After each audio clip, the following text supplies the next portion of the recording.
Kalau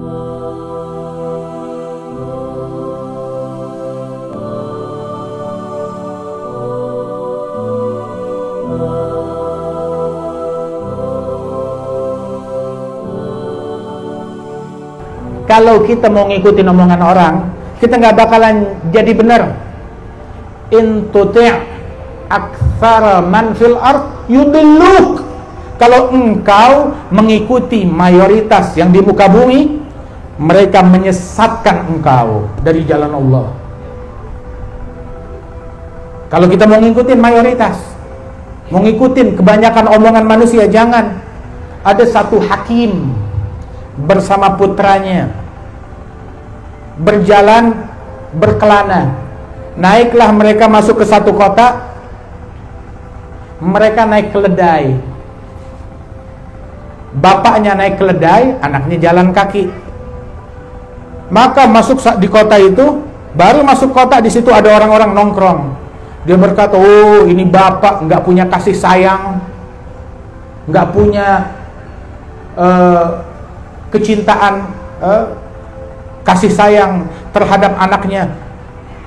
Dia naik keledai enak-enakan, anaknya disuruh jalan kaki. Dasar ini orang nggak punya kasih sayang. Dengar gitu si bapak kepada anaknya, saling melihat. Ya sudah kalau begitu, wahai anakku, kamu yang naik, saya turun. Anaknya naik, bapaknya turun. Di jalan yang sama, lewat lagi satu tongkrongan, kumpulan. Itu orang-orang berkata, anak yang kurang ajar, durhaka. Bapaknya udah tua disuruh jalan kaki, dianya malah naik ke atas keledai, nggak punya sopan santun. Dikatain lagi, kalau begitu ya sudah, si bapak sama anak dua-duanya naik keledai, masih di jalan yang sama. Lewat satu kumpulan lagi, berkata, dasar orang-orang yang nggak punya kasih sayang terhadap hewan, ditunggangi dua orang, mati itu hewan. Dengar gitu, si anak bapak saling melihat, ya udah kita turun dua-duanya. Dua-duanya turun, tarik keledai di jalan yang sama. Itu ada ngelewatin sekelompok orang-orang, mereka tertawa, dasar orang bodoh, punya keledai malah jalan kaki. Kalau kita mau turutin omongan orang, nggak ada selesainya. Mau bikin pesantren, tapi kita mau turutin omongan orang, nggak jadi bikin. Mau bikin majelis, kena omongan orang, nggak jadi majelis. Mau taubat, dengar omongan orang, nggak jadi taubat. Seandainya, hatta Syekhana Al-Habib Umar, beliau bilang, waktu ada beberapa orang mengadu, saya diomongin, saya dicaci, saya digosipin, itu beliau bilang, seandainya dari awal dulu kita dengerin omongan orang yang mencaci, yang memaki, yang gak suka sama kita turutin maunya mereka, kita dengerin omongan mereka, niscaya kita gak bakal bikin apa-apa. Gak bakal bikin majelis, ataupun madrasah, ataupun pesantren, ataupun dakwah, ataupun kebaikan ini dan itu. Kalau kita nurutin omongan orang, gak bakalan jadi apa-apa. Jangan turutin omongannya orang, sebab tolak ukur kita bukan pandangan manusia, tapi apa kita di matanya Allah Ta'ala. Sampai dikatakan, idza kan maulai, Aba Makhramah mengatakan, idza kan maulai alayya radin man baghdab yaghdab. Apabila majikanku ridha terhadapku, yang mau marah marah, yang mau ngambek ngambek, yang mau ngamuk ngamuk, yang penting Allah ridha, ya Allah ridha, ya Allah ridha. Yang mau marah masa bodoh,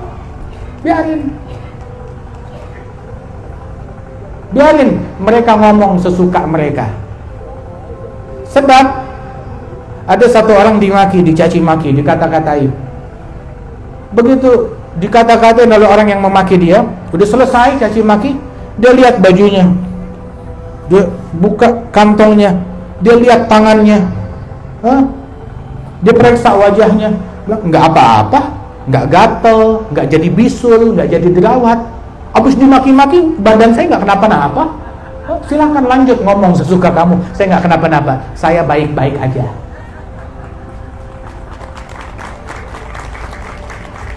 Sayyiduna Isa ibn Maryam dicaci maki,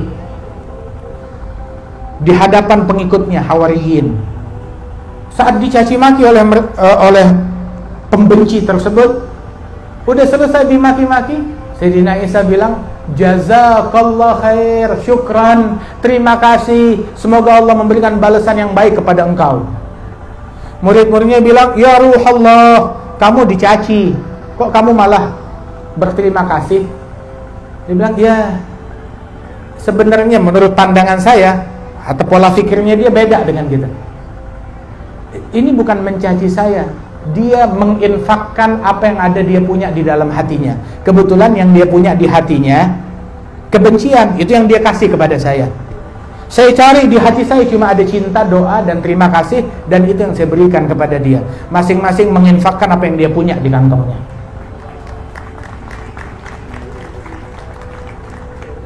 Orang mencaci, oh, kita nggak punya cacian untuk kita caci orang, nggak tahu. Orang membenci, oh kita nggak diajarin membenci, jadi kita nggak tahu caranya membenci. Orang ngeluarin kata-kata kotor terhadap kita, oh kita nggak diajarin kata-kata kotor. Ya, kita belajar di Hadramaut, belajar di Mekah, belajar di Madinah, belajar di Timur Tengah. Kita belajarnya Al-Quran, kita belajarnya hadis, kita belajarnya mustalah, kita belajarnya riwayat, kita belajarnya tafsir, kita belajarnya ilmu ini dan ilmu itu. Kita nggak belajar caci maki. Untuk jadi caci maki nggak harus belajar ilmu bertahun-tahun. Wah kata, walidhalik, tetap jangan mundur.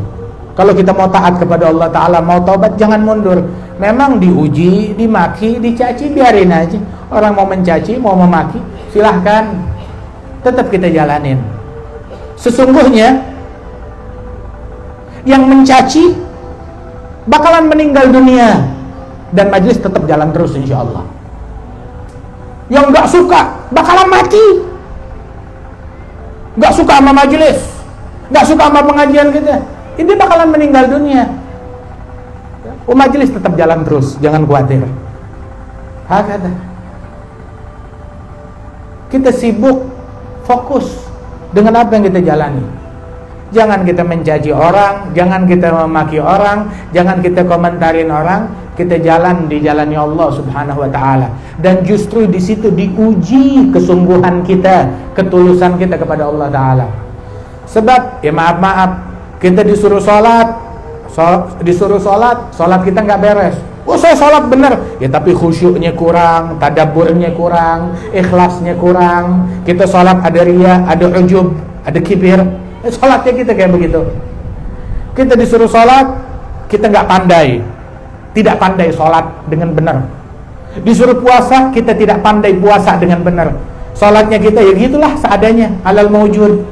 Puasanya kita begitu, zikirnya kita begitu. Tapi Allah Ta'ala sediakan kita sebuah amalan. Tahu amalan apa? Dicaci, dimaki, dan sabar. Ya udah, sudah. Itu sebuah pendekatan. Sholat kita pas-pasan, terima pahala sholatnya orang lain dengan yang mencaci kita. Ayo, tekunlah beribadat. Begitu kirim pahala, jangan jenuh, kirim pahala buat kita. Ada satu orang soleh, sekali dia telat bangun malam. Bukan nggak bangun malam sama sekali, bangun malamnya telat, baru bangun tuh 15 atau setengah jam sebelum subuh baru terbangun. Biasa bangun 2 jam 3 jam, ini bangunnya telat, baru bangun setengah jam sebelum subuh. Dimarahi oleh istrinya. Istrinya marah, ngomel, kamu telat, wah nggak bener. Subhanallah. Nah istri kalau mau marah sama suami kayak begini, marahi suami gara-gara telat tahajud, urusan akhirat. Jangan marah urusan duniawi. Dunia terlalu kecil untuk dijadikan cekcok rumah tangga. Mau marah sama suami, kenapa telat tahajud, kenapa nggak sholat jamaah, begitu. Nah ini ngelihat waliullah telat tahajud, baru bangun 30 menit sebelum subuh, dimarahi oleh istrinya, bilang kamu tadi telat tahajud, dimarahi. Sampai suami nggak kuat, wahai istriku, udah jangan marah, walaupun saya telat tahajud, mayoritas penghuni Basrah ya Itu sholat mereka dikirim buat saya, tahajud mereka dikirim buat saya. Kenapa? Semuanya pada gosipin saya. Jadi pahala tahajud mereka ya nyampainya ke saya. Biar kata saya telat tahajud, jangankan telat, biarpun saya nggak tahajud juga, saya dapetin pahala tahajud. Itu orang-orang yang ngatain saya, satu bos sholat ngirim pahalanya buat saya. Wah, kata. Tahu orang yang paling di hari kiamat tuh, banyak orang tuh yang sangat bergembira. Bergembiranya ketika apa? Bergembira ketika ada orang dulu di dunia ngata-ngatain dia, bilang fulan di dunia ngata-ngatain kau. Hah, alhamdulillah. Dia bilang kenapa? Ini kunci keselamatan saya. Kenapa? Pahalanya tuh orang mau diambil. Dia senang. Sampai sebagian orang di hari kiamat, dia buka catatan amalnya dia, iqra kitabak, baca nih amalan kamu. Ketika dia lihat amalan dia bilang, ya Allah, ini kok ada sholat 1000 rakaat, saya nggak melakukan ini. Dia bilang, iya, kamu tidak melakukan itu. Yang sholat 1000 rakaat bukan kamu, tapi orang yang ngegosipin kamu. Kebetulan dia tiap malam sholat 1000 rakaat, nah pahalanya dikirim buat kamu karena dia gosipin kamu. Dia girang, baca, ya Rab, ini kok saya ditulis puasa, puasanya saya lebih banyak daripada umur saya. Siapa? Ini bukan puasa, bukan amalannya kamu, amalannya orang yang gosipin kamu, yang ngatain kamu. Itu diambil pahala kebaikannya, dimasukin dalam catatan kamu. Dia menemukan amalan-amalan yang nggak dia lakukan, ditaruh di situ. Subhanallah, dia girang, dia bahagia. Yang kesian yang tukang gosip, yang tukang caci maki, dia nyari, ya Rabb, mana sholat saya 1000 rakaat?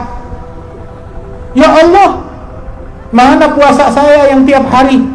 Bilang, udah diterima, dikirim ke orang yang kamu gosipin. Semuanya dikirim begitu. Dan yang lebih parah lagi, dia, ya Allah, kok ini ada dosa zina? Iya, habis amalan kamu sudah habis, jadi dosa orang yang kamu gosipin dibebanin ke kamu. Na'udzubillah. Dia mikul ada dosa zina, ada dosa ini, dosa itu. Kejahatan dari orang yang dia zalimin. Waliyadzubillah min dzalik. Al-Imam Al-Hasan Al-Basri, beliau hidup di zamannya Hajjaj. Hajjaj ini tukang bunuh orang, ngebunuh sahabat. Ulama-ulama di zaman Al-Hasan Al-Basri latah. Apa latah bahasanya itu? Ikut-ikutan, terpancing, terprovokasi, mau ngata-ngatain Hajjaj bin Yusuf.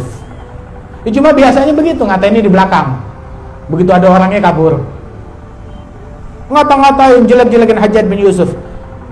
Hasan al-Basri dengar begitu dari ulama, loh, ini majelis zikir, majelis maulid, mestinya ngebahas Nabi, kok jadi ngebahas Hajjaj? Ini maulid Nabi atau maulid Hajjaj? Ini haul atau haulnya Hajjaj? Zikrullah atau zikir Hajjaj? Kok banyakan Hajjaj yang disebut? Itu Al-Hasan Basri dengerin orang pada ngomongin Hajjaj, dia bilang, wahai saudaraku, innallaha hakamun adlu. Allah maha menghakimi, maha adil. Allah maha menghakimi, maha adil. Dan Allah akan menuntut Hajjaj atas kejahatan yang dia lakukan terhadap orang lain, sebagaimana Allah akan mengadili orang lain atas kejahatan yang mereka lakukan terhadap Hajjaj. Hajjaj zalimin orang, Allah maha adil, Allah bakal memperhitungkan Hajjaj. Tapi kamu menzalimi Hajjaj dengan ngata-ngatain dia, mencaci maki dia, ngegosipin dia, kamu yang dituntut besok atas kejahatanmu terhadap Hajjaj. Dan sungguh saat itu Hajjaj lagi perlu-perlunya akan untuk menutupi kejahatan dia. Wah, ada yang ngatain saya, bagus deh buat nambel utang yang sini, buat nambel kejahatan yang ini, dituntut, dicari kamu. Jadi kita mau ngatain artis, nggak ada gunanya, kita yang rugi. Akhirnya kita jadi berutang sama dia besok hari kiamat. Mau komentarin ustadz ini, ulama itu, mau ngapain, nggak ada gunanya. Hisab mereka di tangan Allah Subhanahu wa ta'ala. Jadi biarkan kita tetap di jalan kita dakwah. Kita ini da'i ilallah, ngajak manusia ke jalan Allah, bukan menghakimi, bukan memvonis. Kita da'i ilallah, bukan memvonis. Wah, fulan di sorga, fulan di neraka. Itu bukan tugasnya kita. Tugasnya kita adalah ngajak orang. Hidayat di tangannya Allah subhanahu wa ta'ala. Ya Rabb, mudah-mudahan Allah ta'ala bersihkan hati kita. Allah ta'ala jadikan kita sebagai orang yang tidak mengganggu orang lain. Dijadikan kita sebagai orang yang cinta dengan kegiatan ilmu, dengan kegiatan zikir, turut hadir, turut mensupport, turut mendukung, turut mendoakan. Dan Allah Ta'ala jadikan kita sebagai orang penyebab taubatnya manusia, penyebab baliknya manusia ke jalan Allah Subhanahu wa Ta'ala. Amin ya rabbal alamin. Majlis yang semacam ini insyaallah terus dimakmurkan, diberkati oleh Allah Subhanahu wa Ta'ala dan diperbanyak. Dan Allah Subhanahu wa ta'ala jauhkan kita dari bala, dijauhkan kita dari musibah, diangkat musibah dari negeri kita, diangkat musibah dari kota kita, diangkat musibah dari daerah dan wilayah kita, dan dijadikan kita sebagai mafatih lil khair wa maghaliq lisyarr birahmatika ya arhamar rahimin.